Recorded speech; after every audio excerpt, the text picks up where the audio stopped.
Hi folks, and welcome to my YouTube channel. Thanks for being here. What you just heard me demonstrate was a C minor blues.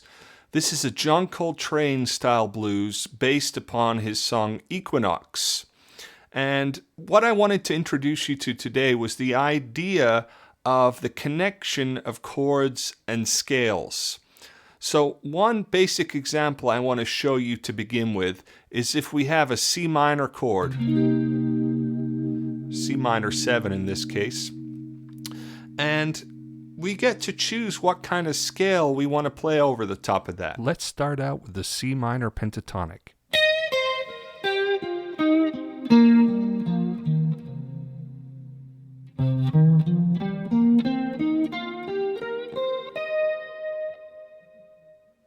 Okay, so I'm sure most of you are familiar with that scale. It's a beautiful sounding scale which works perfectly over the C minor 7 chord. But have you ever considered that if we stack notes within a scale, we can actually form chords?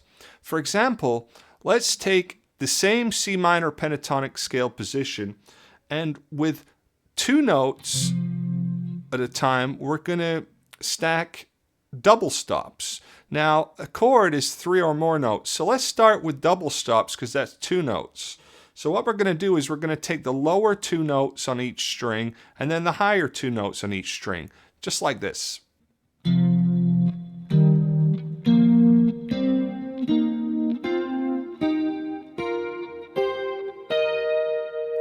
Okay, and what you're going to notice here is you're going to notice that they're mostly on parallel frets, except where the scale shape is outside of that. So for example, here on this part of the scale, we got the 10th fret on the G string with the 11th fret on the B string.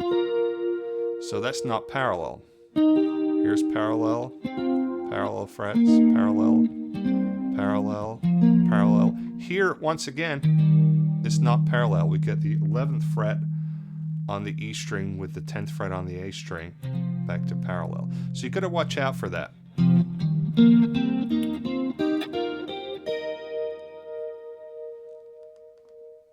Okay, so one thing that we can in fact do is we can now stack 3 notes. So we're going to use the exact same idea of taking the lower notes on 2 strings and then the higher notes, but we're going to do it with 3 strings instead. So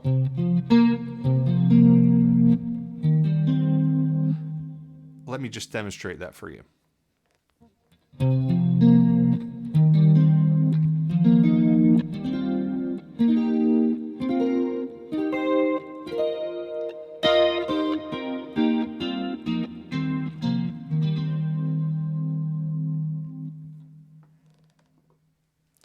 Okay, so as you can hear, that's a very, very effective sound, and that will fit perfectly over a C minor chord.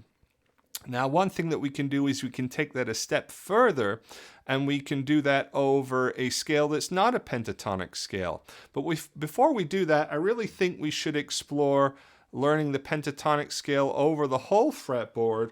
And when you do that, if you're interested in more of these ideas, I'm going to dive into this in more detail in the future in some courses that I plan on releasing on my own instructional website. So please stay tuned for that.